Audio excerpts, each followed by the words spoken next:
We are selfish human beings. No one gives no one cares. People buy into you before they buy into your ideas. And so you're seeing this flip where the creators are becoming the entrepreneurs and the entrepreneurs are becoming the creators. If your ideas suck, nothing else matters. So how do you go about finding that strategy or that edge? You can't put lipstick on a pig and call it beautiful.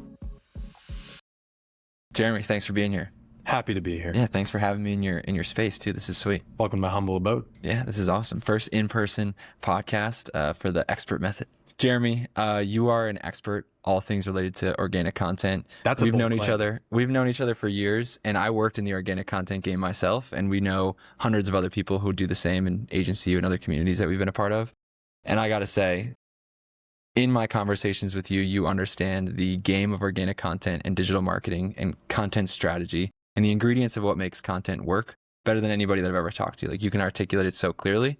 And I think it's just a testament to how long you've been doing it and me pestering you with a lot of questions on like our long drive to San Diego or something like that. But the best conversation. Yeah. Anyways, so given that experience, what makes content work? Like, what are the ingredients of content that works? Ideas. Really, really good ideas. I tell this to my team all the time and to my clients. Your definition of what a good idea is and my definition of what a good idea is are very different things. So if we were to take the analogy and bring it to cars, you might sit in a Camry. It could be a new Camry. It could be nice. And you could say, this is a nice car. And I could be someone that drives a Bentley. And I would say, you don't know what a nice car is. You haven't sat in a Bentley before. You haven't driven a Cadillac. You don't know what you're talking about. When it comes to the game of content, it really comes down to how good your ideas are. Everything else, have a great hook. Yes. Oh, make sure it's in 60 seconds. Yes. Awesome. But if you don't have good ideas, my favorite phrase to say is you can't put lipstick on a pig and call it beautiful. If your ideas suck, nothing else matters. Yeah. So what makes a good idea? Well, the way that we identify good ideas, I have two main categories we filter through. We have what would be like internal data, and then we have external data. External data would be looking for viral signals in other people's content or just things that are in the zeitgeist and validating your idea through other people's data. If I wanted to talk about, let's say, AI, what I would do is I would go through multiple different softwares that we can talk about if we want to talk about tech stacks, or going to the social platforms themselves and identifying what are the outlier type pieces, the content that is performing better than the average that creator usually gets. And I will take that note down as technically a viral signal if it's related to that topic. So if I search up custom GPTs or how to build a custom GPT, there's going to be a ton of videos that are really viral. And there's going to be a lot of videos that aren't viral. And your whole journey of building content and creating, it's really simplified down to data collection. You're just trying to figure out what works and doesn't. Let other people decide what doesn't work for you. So if someone else has gone out and tested 100 different ways to talk about custom GPTs and 1 out of the 99 crushed it, clearly something they did was different about that than the rest. And don't waste your time trying to do the rest that they already tested and failed. So if you do that at scale, you can start looking at different ideas and different subtopics and categories. And you start to identify the ideas themselves, but it's validated by that data that shows that, hey, usually this person gets like 1,000 views per video. This video got 100,000. Yeah. Something was different about that. So we're going to look into it, pull it apart, like almost like a dissecting like an owl pellet, like we used to do back in high school, right? You dissect it, pull all the elements, understand what worked about it, and then model after that. And your chances of that content performing is already 100 times better than if you were to just play the guessing game from the beginning. Right. Yeah. It's the whole, what is the quote? Like the greatest creatives steal. What is that? I don't know what the quote is, but there's a book called Steal Like an Artist. Yeah, Steal Like an Artist. And the idea is, yes, if you wanted to learn how to play the guitar, you play any instruments? Yeah, guitar. You play guitar? Mm-hmm. How did you learn how to play guitar? Marty something. If you play guitar, if you try to learn guitar on YouTube, you know who I'm talking about, but yeah. Marty something. Yeah. Well, Marty, what did Marty use to teach you how to play? He would just demonstrate. So he would open up every video by playing everything through. Then he would just. What would he play through? The song that I was trying to learn. And okay, but what was that song? Give me an example of a song. I learned Was it a successful song? Yeah. Oh yeah. Bangers. The hits. Yeah, the hits. Yeah, right. So the point is that you're not sitting in front of a guitar and just trying to manifest different chords and just assume like, if I strum like this, maybe this will work. What you're doing is you're watching an expert who basically is breaking down into a recipe how to play the song that already is a good song. Yeah. No one learns how to play guitar doing random. They go and look at stuff that's already worked and they model after it. But what happens when you become really good at playing the guitar? You can make up your own songs. You can change your chord progressions. You can create your own tabs.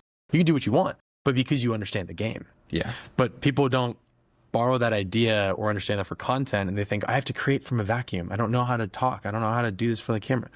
Just go like you learn a guitar, practice what someone else did that worked. And over time, with that repetition, you start to learn, oh, I see how they do their hooks. Yeah. I see how they talk through that piece. I see the visual set.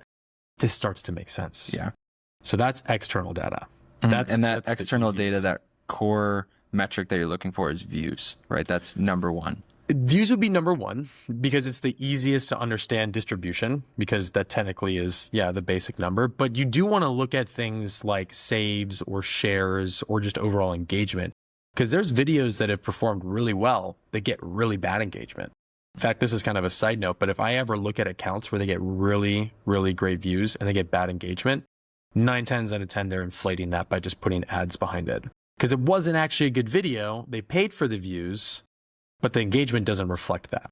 So I always make sure that when I'm looking at it, especially if you're trying to get a little bit more granular on the strategy, if you want content that's more focused on shares, then I'm looking for views and I'm looking at what is the share rate. If I'm trying to do call to action content, which is focused on getting leads, I'm going to look at pieces that have way better performance on the comment response, how many people commented and asked for that thing, than ones that don't. Right.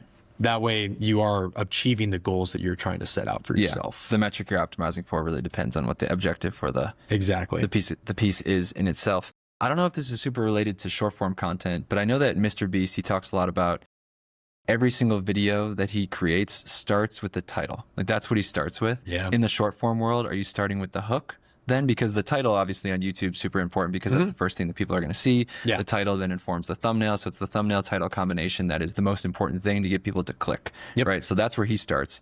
In short form content, I would imagine that's the hook. Is that right? Yeah. So in YouTube, the two most important metrics are your click-through rate and your average view duration. They call it AVD. So like those are the two metrics that you look at for long form content to actually get better distribution. What you would technically include together is the title and the thumbnail. And in one sense, you could replace that concept with as like a hook. It's the idea to grab somebody in. In ads, it's just a headline. In organic content, it's typically just a hook, like what you say. But there's actually 5 elements of a hook. There's 5 different ways that you can actually try to get somebody to watch your video. Most typically focus on one, and maybe the reason why you're not going viral is because you haven't touched the other 4.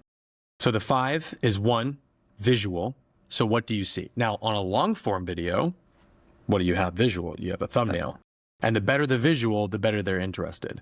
Do you ever watch like extreme sports? Do you ever have content that hits your feed where it's like Red Bull and they're just like standing on like a wire in the middle of a Grand Canyon? Yeah, most of the time it's the videos where they wipe out and they fail. But anyways. But there's a visual hook. You're like, that's not normal. Yeah. That humans shouldn't do that. My palms are sweating in my bathroom while I'm watching this video on the toilet. Yeah. And I'm not even at risk of death. They are. Right.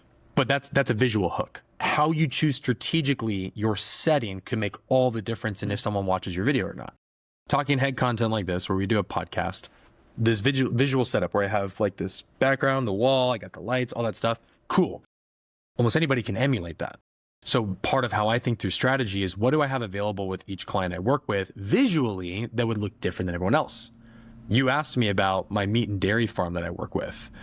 I could do podcast type stuff with them, but that would make no sense.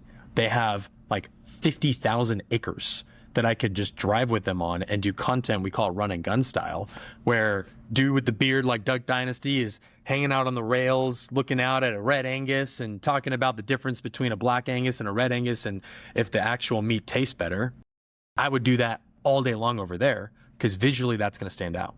So your strategy alone could just be faltering simply because your visual hooks aren't good enough and you have more you could leverage. Then you have verbal. So verbal is the hardest one that I have to figure out. It's what you say. Not just what you say, but also how you say it. Like one of my clients, one of our hooks that we say is, one of my favorite rules in my house is that my kids buy the presents for their friends at birthday parties. And then he goes into a story. But like that verbal hook, there's like, you can get really intricate with the strategy of why you say it a certain way, but that hooks people into this concept, sometimes shock factor, and then they watch the rest. We did a video last week. The hook came up, how to raise a narcissist, because people love narcissists. Now, going back to external signals, I've talked about or seen so much how narcissism, like just calling out a narcissist, how to deal with a narcissist, like any of those things. It's a powerful, like edgy word. It has so much emotion attached to it, and it performs really well. When I gave him that hook and I said, I want you to literally say, here is the recipe for raising a narcissist.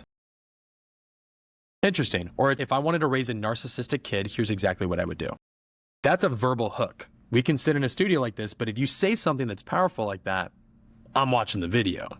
So we've done hundreds of millions of views for him because we just have better ideas, because we're not just talking about here's how you should raise your kid versus me, which says, I want you to tell me what is the recipe for raising a narcissistic child. A little bit more interesting, right? Like what would I have to do to raise a criminal? You know, you just have to think backwards about how you come up with content ideas. Yeah. But verbal hooks is one of the most challenging to nail because the idea just has to be good. If you can do enough volume of content and test the messaging, you start to figure out the right things to say when you get on a podcast, when you have a speaking engagement, when you are on a fireside chat, or you write a book. You know what to say because all those things worked in the public sphere already. Mm-hmm. The third would be a text-based hook.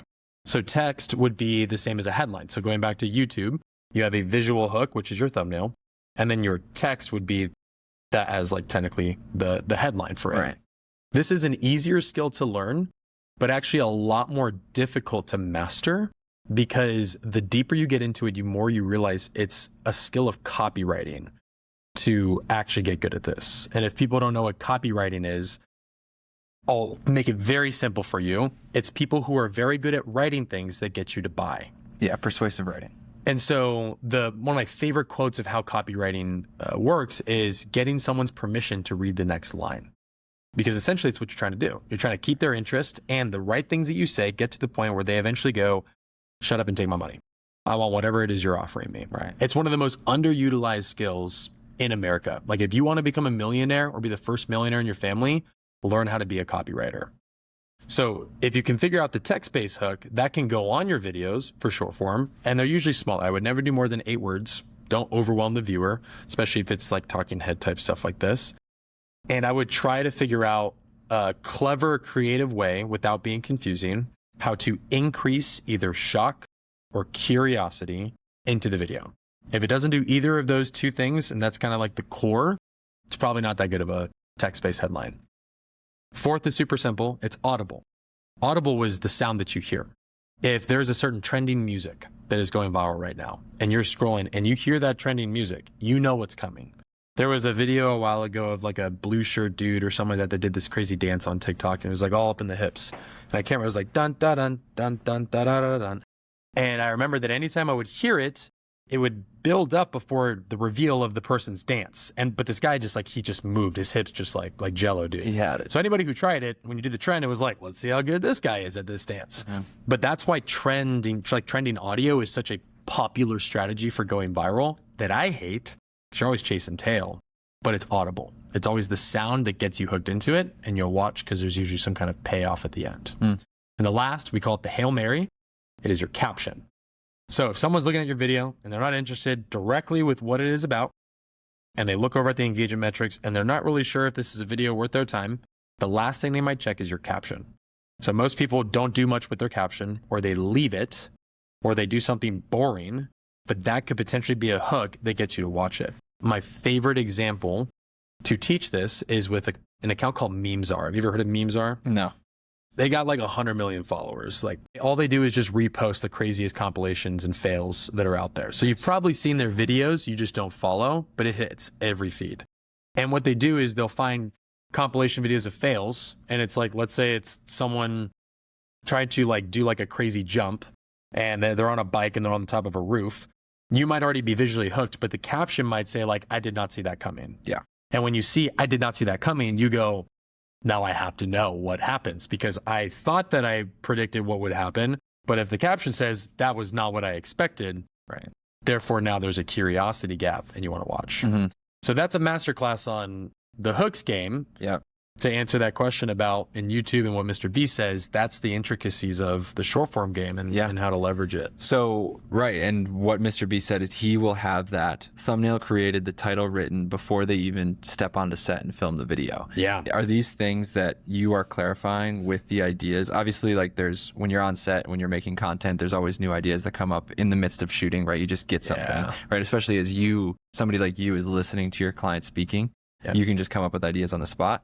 But to the best of your ability, would you encourage people to clarify these 5 things, these 5 elements of every short form video before they even step in and film? It's like, okay, this is what the visual is going to be. This is what the verbal hook's going to be. This is what the text-based hook's going to be. And then now all of that can inform what is actually then said in the video. Yeah, I think that's a great milestone to get to, but I don't think that's realistic. It'd be like sales. Instead of you just hopping on a sales call and trying to close somebody, that would me be advising you to say, well, I want you to practice every single objection you could potentially get. I want you to go through the entire script of the things that you're going to say. You would do so much work, but what you really need is just get on the call and go listen to yourself back and go, I talked way too much.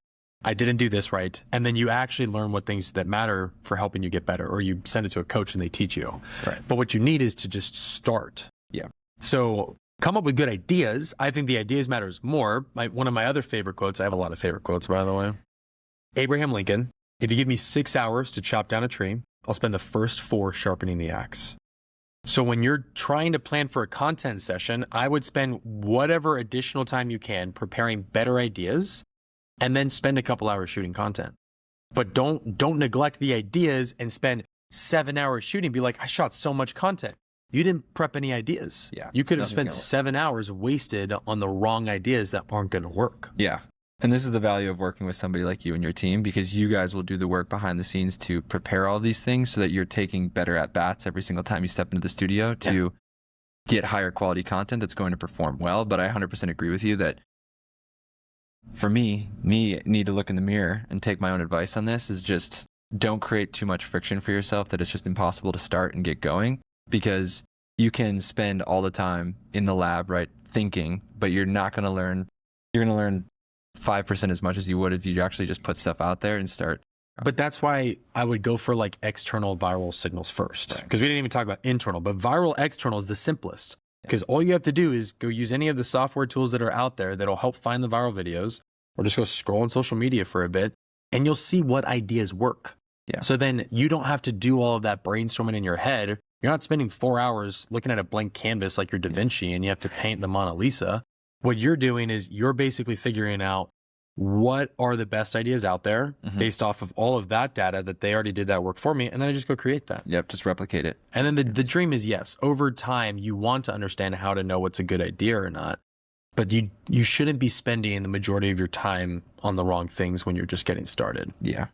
Yeah. That's when you really go pro and like professionalize it, but you need to get the underlying routine and habit. I think what's even more important for anyone who wants to do content is just getting comfortable and in a cadence of going and doing it. If you learn to normalize it as a part of your lifestyle, no different than going to the gym, you can eventually hire the trainer. You might eventually figure it out yourself. You might sign up for classes, but the habit of who you are as a person, that you're trying to be a content creator, you're trying to put yourself out there and build a personal brand. I think the first and foremost, most important thing is to just get into a place where you've normalized that this is just what I do regardless. If you can't get over that hill, it doesn't matter what you do. You're going to hate it, despise it, push back against it. You're going to hire a team and you're going to fire them anyways. And you have to be able to accept that no different than we use cars to drive and we use, funnels to sell. We use content to brand and market. And if you can't normalize that, then I wish you the best of luck with the hot dog stand at Home Depot. Yeah, right. Exactly. There's a few things to underline here before we go into the internal signals. The first thing is you brought up a point about how you say the script, right? Or how you deliver the piece of content, right? Is so important, right? The way that I had kind of boiled everything down is that great content has two main ingredients, where number one is the topic, the idea. And you just laid out, like you said, a masterclass in what goes into having a great idea. And then second is how you actually deliver it, right? The energy and enthusiasm in which you deliver that video, right? Because if you're just sitting there kind of just mumbling and droning on through a video, nobody's going to pay attention, right? You need to be captivating and enthusiastic in your energy, right? And there's all kinds of books and all kinds of content that has been created about the idea that it doesn't matter how, like what you say, typically like 99% of it is how you say it. And the same thing applies to your content. So you can have the absolute best idea, but if you deliver it with absolute zero energy, it's not going to work. So that was something that took me a long time to learn for our clients. And then in my own experience is that part can't go overlooked. People buy into you before they buy into your ideas. So if you're going to get on stage and you're going to talk about whatever you say you're passionate about, but you are completely disconnected from the idea of what you're trying to communicate and the body language and the verbal communication, people are not going to connect with you at all. So yes, 100%, it's how you say something more than just what you say that could be the reason people either resonate with your message, they stick and listen to your message and remember it, and if they share your message with other people. If you can nail the communication techniques to present the idea the best way possible, that's the lightning in a bottle that you can capture. 100%. And then the second piece that I love to underline is really tied to the value in like, why does any of this actually matter? Why does getting good at organic content strategy actually matter in content creation? And I'll go back and talk about Ellie Borzaglu is a guest that we had on the podcast a few weeks ago. Highly recommend you go back and watch that episode once you're done with this one. But he had a really compelling idea that the founder archetype has completely changed, where in the late 90s, the founder archetype was the financially educated person that can just know the numbers super well and just manage the business, manage this big ship the right way. Then in the early 2000s, when the whole web.com boom had kind of come and passed, and now it was just all about web apps, was the software developer. It was like the main founder archetype. And now he argued that with that ability, that software development capability not being as differentiated, right? It's more accessible to everybody with all the AI tools, the vibe coding that's out there. He argues that the founder archetype is the person who can successfully bring a product to market. And the way that you do that in today's day and age is through organic content and building a brand. So he argues that this is really the most important skill that you can develop if you want to be a successful founder in today's day and age. The internet came around. Yeah, right. Yeah. The market shifted just because consumers shifted, and most people are spending, God, I don't know, 3 to 4 hours a day on social media. I mean, the latest numbers that I saw about a year and a half ago was 2 hours and 45 minutes was the average time spent on social media. Wow. Not including television, Netflix, or anything else. Wow. That's just including social media content. Yeah. So everyone's on their phone, everyone's watching social media, everyone's consuming content out there. We literally do it every single day. And if you don't know that, you might be Patrick Starr who lives under a rock. Mm-hmm. And because of that, you have to shift and meet the times. Yeah. And this is the most important time because the barrier to entry for someone to start a business and to garner attention has been the lowest ever. Anybody can do it.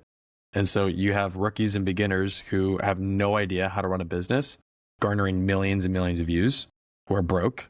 And then you have founders who know how to run intelligent systems and operations of a 9-figure business who have zero reach on social media. And so you're seeing this flip where the creators are becoming the entrepreneurs and the entrepreneurs are becoming the creators. So you have pioneers like Alex Ramosi and Dan Martell, Cody Sanchez, like all of these people that are leading the charge with, I run a $1 billion company, but you see me doing content all day, every day. They're like the early adopters of like a new technology. Everyone thinks they're crazy until they're really successful. And all of a sudden, they're no longer crazy. And you want to be just like them. And you want to know, what was the secret? The secret was for the last 10 years. Well, you idiots kept telling me that I had no idea what I was doing. I went and did this. And now I am at the forefront of the technology and adoption. Right. So we live in a new age where there's still time. You can still adopt and find success in this. But you're definitely, every day you choose to wait on this and not learn this skill set, you are going to fall behind and eventually become irrelevant. Absolutely. So taking that as a matter of fact that this skill set is extremely important, I'd love to go back and talk about those internal signals that you look for. So we talked a lot about external signals and then what goes into creating a great idea or a great idea for a piece of content. What are those internal signals that you look at? 3 words: core human desires.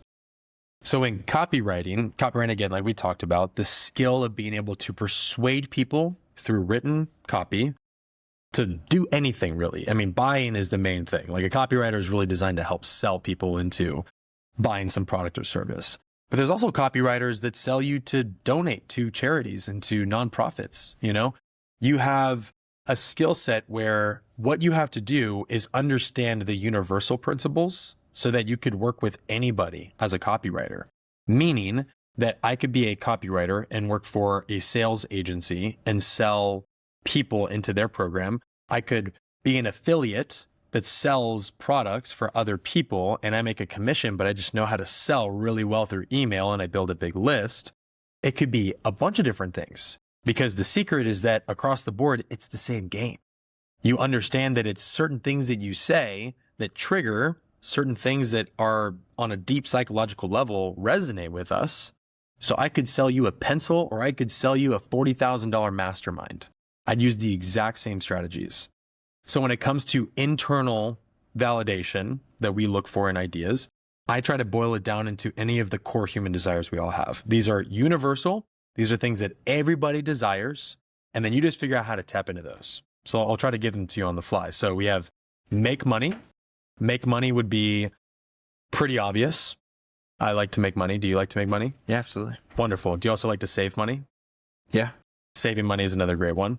So you have making money, you have saving money, then you have saving time. I like to save my time. Time is very important to me, right? You have avoiding effort.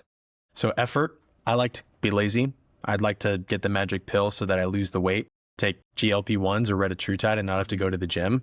It's not true, but you get the point. Like the health space, it's all about avoiding the effort. You don't have to do this. Just stay at home. Eat pizza all you want. Right. It's achieving or increasing your social status because everybody wants to increase their reputation. Yeah. People want to achieve better hygiene and health. People are always looking to somehow better themselves, whether it's the skin. They want to make sure their skin looks good. Maybe it's their weight. Maybe it's their clothes and their fashion. Maybe it's their hair. We all want to just achieve a better hygiene or overall health stature. Feel more loved is another big one. So why we do things for other people, why we potentially sometimes walk into a church is because we want to feel like we belong, feel like we are desired. What do we do for our family to feel more loved in relationships? There are so many different internal components that really tie into things that I could validate because the best marketers and copywriters in the world know that those are desires we all technically have. You just have to figure out the right angle that relates it to that product. Right. Now, my product is attention. It's time. If I think of a video to do and I'm trying to internally validate it, I'm thinking through why would someone selfishly care about this? Because the principle, the underlying theme of the core human desires is we are selfish human beings. It is all about self-preservation. Since the beginning of time, it has always been our objective to not die, right? And so when I think about anything related to content, I have a pretty aggressive approach with the line, no one gives a shit. No one cares. Well, I want to talk about my business and these cool things we're doing. I just say the line, no one gives a shit.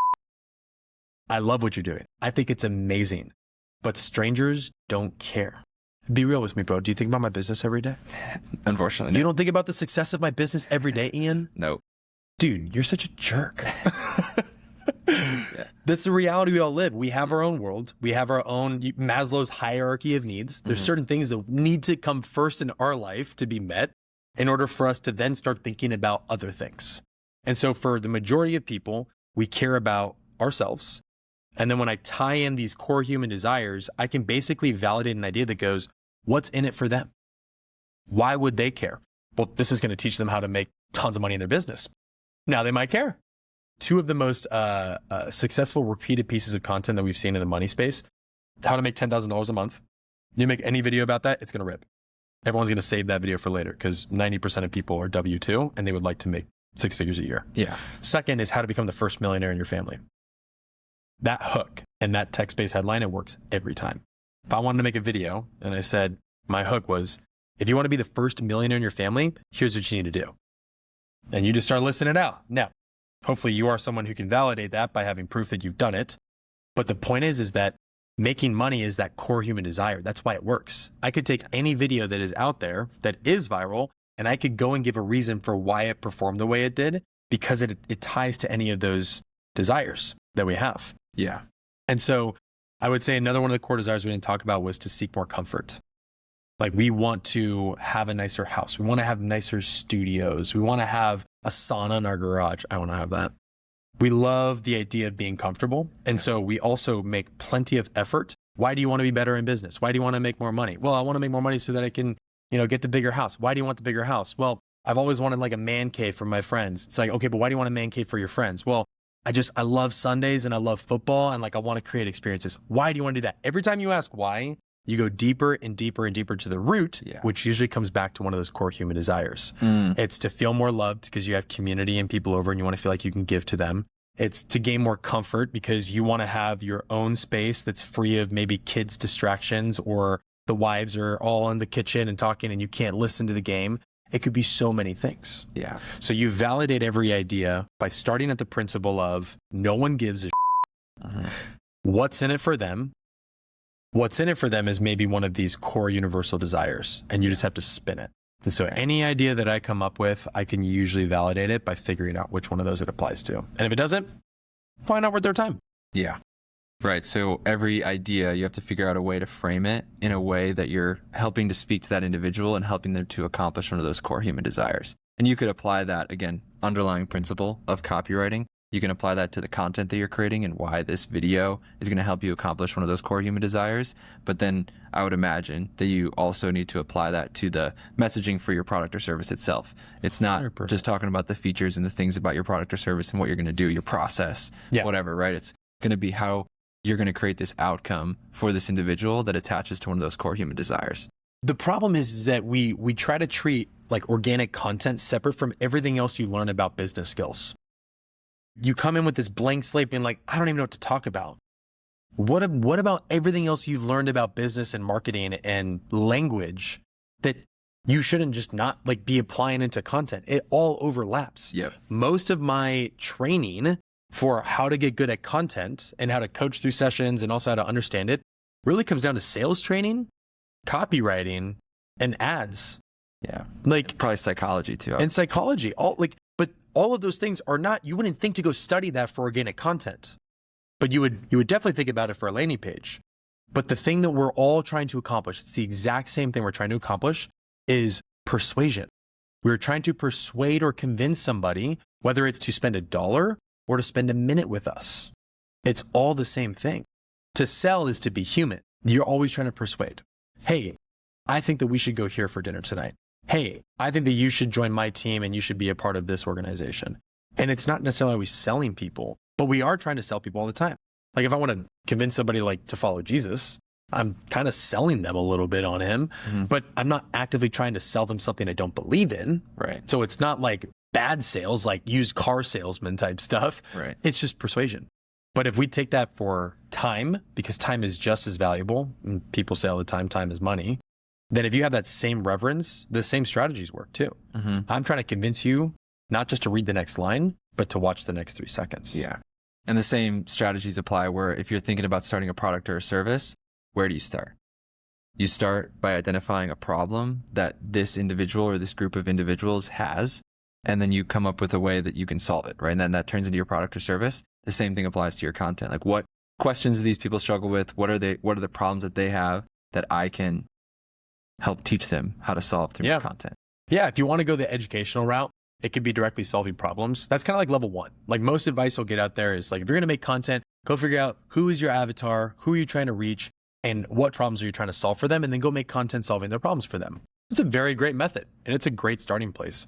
But then you can go layers deeper. Or imagine you're a coach or you're someone who's trying to retrain the philosophy of what someone believes to be true about something. Well, now you're not just educating, but you're reframing. You are trying to philosophically transform the way that they understand a certain topic. We call it schemas, but it's like breaking schemas. You have always heard it to be said. Where we heard that one before? The Bible, right? You always heard it to be said that you should not commit adultery. But I tell you that if you look at a woman lustfully, you have already committed adultery in your hearts. That's a schema that was broken. Schemas are like folders in your brain for how you understand and conceptualize reality, the world around you. When you say garden, there are certain things in my mind that would come to my mind about what a garden looks like. It's like in a greenhouse. You have plants and you got vegetation and bugs or whatever. Every single thing we have some type of folder of information. But sometimes we get brought up being taught the wrong things. Let me give you a crazy example. People that believe the earth is flat. You were told growing up that the earth was round, but I tell you that it is flat. Now, I'm not saying use Jesus's formula or whatever to try and break every schema, but it's the concept that if you're really good at educating and you're in like your own market and you're really a good thought leader, right, more than just trying to solve problems, you're trying to change their reality. Yeah. It's like you've always been told that all you could ever do is climb a corporate ladder and maybe make 6 figures a year. But I'm here to tell you that you could be a content creator tomorrow and you could be making $10,000 a month, only working 3 hours a week. That's a pitch. Yeah. That's a good pitch. But that breaks someone's understanding of like my entire life. I thought that the most I could do. I broke my wife's schema of college a couple of years ago when we were having a casual conversation and we talked about how I didn't have any school debt and she had debt. And I said, yeah, I just worked during school and then I just paid for it during that. And she went, I could have worked and I could have paid for my college while I was in college. I never thought once to do that. But that emotional reaction of her realizing I could have done this whole time, I broke that schema. Yeah. And that concept and content is probably responsible for about 300 million views for us alone. Yeah. It's just breaking the way that most people have understood something to be true, flip it on its head. Yeah, that makes a lot of sense because as you're saying all of that, I'm just thinking back to like this book that I'm reading right now. It just completely breaks. What's it called? It's called A Return to Love by Marianne Williamson because it's really called me to explore my own belief system and like my faith that have never really existed for me before in a real structured way. When you read a great book, like the books that have a huge impact on you are the ones that break your schemas and give you a whole new way to look at the world. And in the world of ideas or the world of content, right, that is really the content that's going to stick and register with you. So it does go way beyond just like, okay, surface level problem that this audience has. I have some information that can help them go solve that problem. But a lot of times, if you are a thoughtful creator, a real expert, the point that I'm trying to make is that a lot of those solutions that you may deliver to somebody need to first be utilized by a person or received by a person who has those schemas broken and looks at the world a certain way. So you just start there by... How do you reheat your pizza? I usually don't eat it cold, but... Wrong answer. No way. I'm not opposed to cold pizza, but have you ever reheated pizza ever before? Yeah, it'd be in the microwave. That's the wrong way to reheat your pizza. Yeah, it's on the stove. Okay. Start with the microwave for about like 20 to 30 seconds and then hit it on the stove. That is the way you reheat pizza. But now that's going to stick in your brain forever. Every time you see pizza and you're thinking about reheating, you're going to be like, Remy told me not to put it just in the microwave. I should try it on the stove. Yeah. That's breaking a schema. It's on a very simple level. Super interesting. But you can get really complicated with certain things where when you're in a niche, you just pick the things where you have always been taught that this is how you should do things. I'm going to say we do it a different way. And I'm going to prove it. And what happens is you become either the black sheep or a really popular term is the purple cow. You ever heard of the purple cow concept before? No. No? So Seth Godin, he's one of like the OG goats of marketing, digital marketing today. He has a book called The Purple Cow. He also talks about it in his other books. But it's this idea that if you're driving through Old Town, Nebraska, and you're just driving on the freeway in the middle of nowhere, pastures all around you and cornfields, and all of a sudden you just see a purple cow. You are going to stop in your tracks. You're going to pull over to the side of the road. You're going to look at that thing. You're going to be like, I'm pretty sure that's a purple cow. I've never seen a purple cow before, but I'm pretty sure that is. You're going to take out your phone. You're going to zoom in. You're going to take a picture. Probably going to send it to 3 or 4 people, but you're going to text them and say, I think I just saw a purple cow. I've never seen one of these before. And then you'll go on and have your day. And then in conversations for the next week, all you're going to do is talk about that purple cow. The idea is that when you see something so unique in a very dull environment, it sticks out like a unicorn, and then it sticks in your brain forever. That's part of my strategy, is not just go validate and find ideas. It's very important. But even before we get to that level, how do you put yourself in a market of one where no one else does what you do? How do you say things different than everybody else? How is Dave Ramsey so good at what he does? Because he says debt is bad, and he has just owned that forever. But you'll see 95% of other people stick with debt could be good. Debt is leverage. Debt is how I do all these things.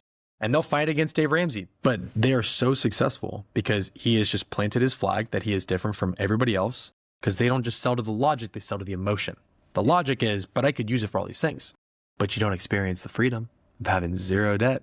And that sells. So you have to find a way to become that purple cow if you truly want to stand out. And then what you do is you just break a bunch of schemas, change the way people think about the world. How do you go about, because that is the first part of your founder's funnel, right? Your strategy is identifying what their edge is, or how are you going to be a purple cow that people can't stop thinking about? So how do you go about finding that strategy or that edge, or how do you turn somebody into a purple? Like, what is their purple cow angle? How do you find that? I mean, it depends on your industry you're in, right? There's tons of different industries, but you need to know what everybody else teaches and does. So you have to be very informed because you need to know what's out there already. The more informed you are on what's out there already, the more unique you can be and position yourself because you know what not to say.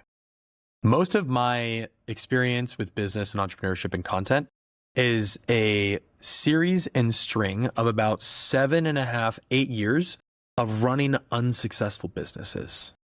So I know what not to do. And when you've done it enough, you know pretty much what's left is what to do. Yeah. So you figure it out. Yeah. Pick up a couple things. And the same thing goes for if you want to be unique. You have to be able to look at what everybody else does and know what not to say because it's already being said. Mm-hmm. Like if I wanted to go into the money space, I would have to find a new and unique way that stands out from a Dave Ramsey all the way to a Grant Cardone, who is this whole spectrum of how do they even think about money. Because if I don't say anything that's different than what they're already getting out there, then you're just a regurgitation of someone else's content that they're just going to go, I prefer that person over you. Yeah. Then you're a commodity, essentially. Right. You put a cap on your ceiling. Exactly. It's about creativity. Like, I think that the first stage is you have to be able to know what else has already been said a bunch of times. So you go like, everyone says there's power in your words. I've heard that so many times. So how do I do it in a way that's different? And sometimes you don't have to have like a different approach of what you say, but it's how you say it. Mm-hmm. Because maybe you turn it into a story. Maybe you're just a much better storyteller to teach the same principles everybody else teaches, but you just tell it and you teach in a way that's just more enjoyable. It's easier for us to understand. Do you know who Mark Rober is? Yeah, name sounds familiar. So he's super, super big YouTuber, all up in science, but he has made science fun for kids. Yeah. Something that most kids dread and don't want to be a part of. But he combines physics and engineering, like mechanical engineering, and even sometimes like astrophysics when he's doing like planet stuff.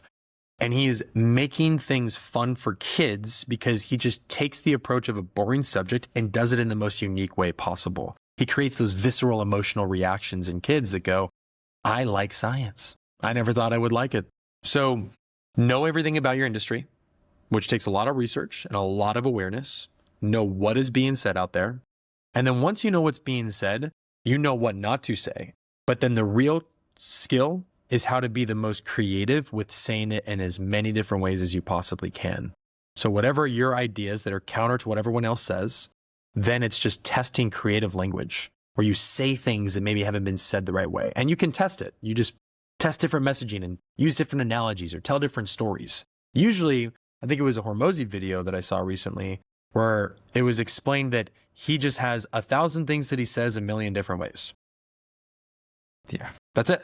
Right. It's 1,000 things. You just have to repeat yourself enough times for things to stick with people. If you think one short form video that's 45 seconds long is going to be the only thing someone needs to remember your concept and idea for like the rest of their life, bro. Yeah. You have to repeat things for them. Why do you think politicians say the same thing over and over and over again in a campaign? Yeah. We have to be reminded more than we're taught. We're kind of dumb. I'm pretty dumb. I got to hear the same thing to know like, make America great again, you know? Mm-hmm. Right. So point is you just have to get creative with how you say it and the different ways to say it and just try to say things in a new way you haven't heard before. Yeah. But the simplest way is just know what's already being said because then you just know, don't say it like that. Right. People already say that. Yeah. Know what is being said, see what's out there, see the field. Yeah. But then every individual has a unique combination of experiences that nobody else has had before. Totally. So you can find a way to combine, like Joe Polizzi, who we had on the podcast last week, he calls this finding your tilt. Like, what is the unique combination of experiences that you have had that nobody else has ever had that you can then turn into and use it to inform or influence your content in some unique way that stands out from everybody else? For him, it was like when he started out, he was a huge fan of like collecting baseball cards. And then he had this random combination of 3 things that he was able to use as kind of like the foundation of his brand and his unique style about talking about something that a lot of people were talking about, which is content marketing. But So you start by kind of analyzing what is being said out there, and you have to kind of turn inward and look at yourself and say, what is the unique spin or the unique frame or the unique story that I can tell as a part of this conversation that's out there? Exactly. Finding your tilt, like figuring out what works. There's 8 different factors that I have attributed to different types of creators that are their edge, what I would call it. Like, what is your edge in the marketplace? And it spans from all different types of creators to like your lived experiences. It's your conviction. What is your social proof? What results have you generated? Because if you're someone that has done 100 million in sales, that distinguishes you in the market from most people. But then if you're someone who spent 15 years in the military as a Navy SEAL, that separates you from most people that are out there. So yes, when your mom tells you that you're a one of a kind, there is potentially some truth to it. Mm-hmm. You just have to tap in deep enough to figure out what are those things and then leverage that in your content. And it could be about the external things that, are part of your lived experiences. It could also be just how you communicate. Point is each person's unique. You don't have to be something that you're not, but you just have to identify those things. And that comes with a lot of self-awareness. If we could leave the audience with one question that they could ponder, kind of chew on to maybe help them identify what their edge is, what do you think that would be? What have I done that almost nobody else has done? Boom. That's simple. Love it. What have I done that nobody else has done? Love it. And that'll just give you so much ammo that you can use to then influence these ideas. Like, you just find ways to inject those experiences as stories or some unique way of framing these ideas that you will have come up with using the strategies that we've talked about in the first 40 minutes of this conversation. I love it.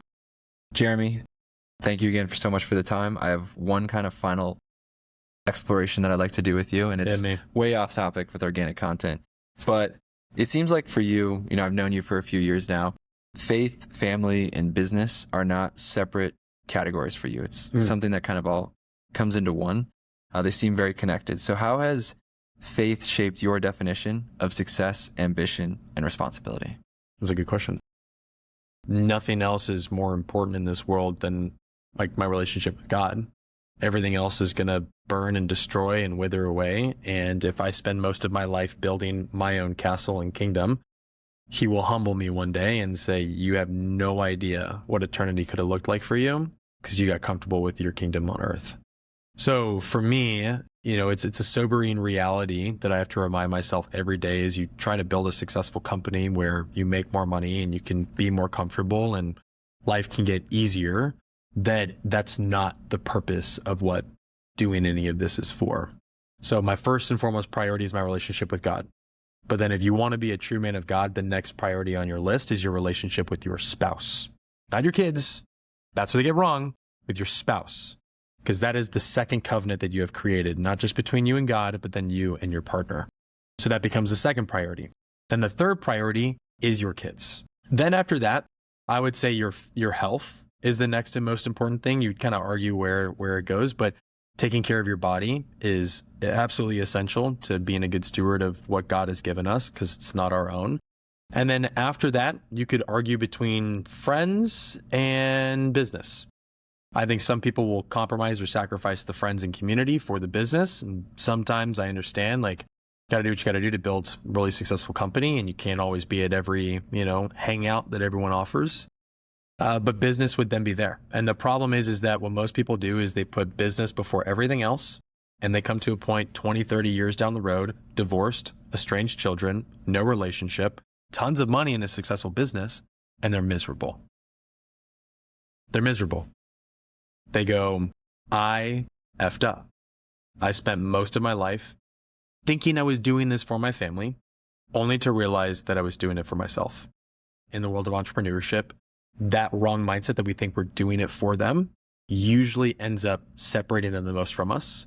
And then we end up sobering up decades later and realizing it was the biggest mistake ever. So for me, I've learned it not through my experience, but through being with so many founders and getting to see it firsthand, that it has reminded me so importantly that my relationship and structure of priorities has to be that way, because the rest of it isn't worth it. I'd rather go back to a W-2 and miserably find a way to be told what to do from a boss if that meant protecting my relationship with my spouse and with my kids and my relationship with God. Otherwise, there's literally no reason to do it. Yeah. I don't know what battle you think you're fighting, I don't know what hill you think you're going to die on or what legacy you're going to leave. I've never once, out of all of the people I've ever met, successfully sacrificed their family and their kids for a business and was happy. Yeah. So what is that intentional protection of your relationship with God, your spouse, your family? What does that look like for you on a day-to-day? I'm not going to pretend like I'm perfect at how this is, because it's different. You have seasons, things go up and down. But ideally, what I try to structure my life with is that every morning it starts with God. He gets my first fruits. So I'm spending time in devotion, spending time in prayer, sometimes journaling, but that's to him first. And then after that, it's usually kids and family. So my wife wakes up, the kids wake up, we get them ready for the day. I focus on making sure they're taken care of and any needs that they need met happen before I run out the door. First, you serve God, then you serve your spouse, and then you serve your kids, and then you serve your business. But it has to be structured like that. Because if you don't, and you get it backwards, then what they interpret is that that's more important than us. Yeah. Your business is more important than us. Your phone is more important than us. Your sales call is more important than our soccer game. And all it does is the kids grow up resenting you. They don't want to get into business. And all the times that they asked for you to play, that you said, I'm too busy right now, there will be a day where they stop asking, and there will be a day where you start asking, and they won't want to. Yeah. And I mean, how else do what your priority is show up other than your actions, right? So they're not wrong. If that is the order of operations, if you wake up running out of the door, putting your business before any time with them, and you're telling yourself, no, this is just a short-term thing. They are my priority. I mean, they're not wrong in saying that you're putting your business before us or your work before us or these other things before us, because how else do your priorities show up other than your actions? Totally. Right. Not every founder has the luxury of just flipping a switch tomorrow and saying, you're right, all of these things matter. I'm going to restructure everything. And all of a sudden, like, everything's going to be dandy for the business. It could come at an extreme cost. Yeah. It could come at the cost of losing clients. It could come at the cost of losing revenue. It could come potentially at the cost of your business collapsing because maybe you built systems for how that business operates that was predicated on you being available 14 hours a day. Mm-hmm. And if you've done that, then there are consequences and costs to that. So you have to first ask yourself whether or not you're willing to eat that cost, because one is going to hurt more than the other, but one will take 20, 30 years for you to feel the pain. You'll feel it for the rest of your life. Yeah. The other might be for a season. Yeah. But regardless, you just take baby steps. And I think the most important step you could take is just focus on being closer to God. Yeah. If you just focus on that, everything else kind of falls in line. It's kind of crazy. It is very strange. You know, it's kind of like the God of the universe can take care of your business for you. Like, he spoke the world into creation. You don't think he can handle bringing you business? Right. You might lose a deal, but he might bring you 5. Mm-hmm. You never know. And I'm not a prosperity preacher. That's not what I care about. But what I do also do is I try to practice Sabbath a lot. It's not very conventional and like a Protestant Christian practice, but I still believe that it is absolutely beautiful. And I think that it's necessary. And I think that it's me trying to tell God that you could do more for my business in one day of me resting and you working for me than in 6 days of me working in my business. And if I can just live on that mindset, then basically everything else will be taken care of, because all I'm trying to do is adhere to him, spend time with him, focus on the things that matter most in this world that he's commanded us to, and let him run the business. Yeah. I'm not the pilot. Everyone thinks like, I'm the pilot, God's in the co-pilot seat, we're doing this together. Get in the back of the bus, dude. Yeah. Like, find me in the bathroom in the back of the plane. Yeah. Just saying like, God, you sure you still want me on this? You sure you want me here? Mm-hmm. Because at the end of the day, the second you try to put yourself in the pilot seat and he's a suggestion and he's just an advisor and he's not the pilot, most of the businesses that I've seen that are focused like that don't fail financially. They fail with their family. Yeah. They fail spiritually. Yeah. So what does that actually look like? Like, what is putting God in the pilot seat? Like, what does that look like for you? Yeah. It's doing everything you absolutely can. And then at the end of the day, letting go. There's a really cool principle called Parkinson's Law. I'm sure you've heard of it, which is that work fills the time you give it. If you give yourself 17 hours a day to work, and that's all you do, you will fill the work to that. Mm-hmm. Or you put yourself in a bind where you only have 8 hours a day, 5 hours, 4 hours, whatever it is, because my kids aren't old enough for school yet. So it's like, I'm going to have to eventually pick them up from school, which gives me even less time. I have to get smarter about every decision that I make that's better leverage for my business. And so if you set the priorities first, that's what that looks like, is that is non-negotiables. Then everything else on that time that you have available for your business, you have to get smarter about getting out of your own way and letting the business grow. So it's the systems, it's the talent, it's the consistent lead generation that you create for it. It's everything else that can make that engine run. Right. But if you don't force yourself to only have a certain amount of time to do this, you will do it for as long as you can. Yeah. Kind of force it into it, or just be really disciplined in that decision and strict in that boundary that you set for yourself. If you don't have those outside influence, like I'm single, don't have kids, right? So I'd have to be just really disciplined with myself. But that time that you spend with God first thing in the morning, like what does that look like? Like what are the... Yeah, I think one of the easiest ways to think about how to spend time with God in the morning is read the scriptures till you have a takeaway. Like just read until you get, it could be read one verse and you're like, dude, I got it. What a conviction. That one verse, I already feel that and how I need to go change my life in some way for that thing. Or you could end up spending an hour reading and you're like, Lord, speak to me. What is it you want me to learn today? And there might be times where you don't get that takeaway. You still do it. You still go to the gym. You might not hit your PR every single day. You still go to the gym because that's just who we are. But a very simple practice is I find a way to just read scripture, whether it's through like a guided devotional or even just getting into the word, and just read enough to where you feel like you have some kind of a takeaway for the day. You don't need 20. You don't need 10. You just need one. Right. And if you do that every day, you have 365 takeaways in a year for how you can better your life and pursue God. Yeah. Amazing. Yeah. For everybody, it's going to look different. For me, it's been very fumbly so far. Just trying to figure out like, what does that routine look like for me? But one of the big takeaways from the book is that, God gave us free will because him doing so is the greatest act of expanding his creative ability that he could have ever given us. Yeah. So he's there ready to support you, but he's not going to do so without you intentionally inviting him in to do so. So it's creating whatever that intentional practice of inviting God into your life, the Holy Spirit into your life, like whatever language you want to use to describe it, but he's not going to come in and enter and provide his support and show you the way without you intentionally asking. So it's just any kind of intentional practice of inviting God into your life. The scriptures are very clear that knock and he shall answer, seek and you shall find. He is not one to invade. That is not an act of love. That is him forcing himself on you, saying that you need to have this.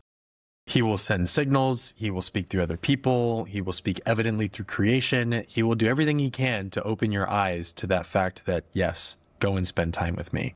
But he will never force his way in. But scriptures are pretty clear that if you do seek, you shall find. Yeah. In the last 3 weeks where I've been trying to have a more intentional practice of inviting God, the Holy Spirit into my life, again, whatever you want to call it, it's been pretty miraculous, the things that have happened and just, seeming coincidences, but there is no such things as coincidences. Yeah, it's really freaking wild. But Jeremy, thank you so much for the time today. I have one last question for you. It's a recurring question that I ask every guest. But Jeremy, if you had a giant billboard that everyone in the world could see for 10 seconds, what would it say and why? Nothing is more important in the world than Jesus. Not my spouse, not my kids, not my business, not my health. Nothing is more important than my relationship with Jesus. And I think every person should hear that at least once in their life, maybe 21 times to establish a habit. But there is just nothing else that is worth more. We will all, at the end of our lives, stand in front of the King, and he will ask a very simple question. Why should I let you through the gates? And no matter what you try and do, and you try to earn it, it will never measure up. Only from the blood of Christ. And so you could spend your life trying to build your kingdom on earth, only for it to collapse in the world to come, or you could focus on building his kingdom and share in that glory for the rest of eternity. Christianity is the only religion where God comes to man, and he actively wants that relationship. What a beautiful, beautiful image. And it's always there. And it's always there. Yeah. Always there. Amazing. Jeremy, thank you so much. Of course, brother. Appreciate it. Yes, sir. Absolutely.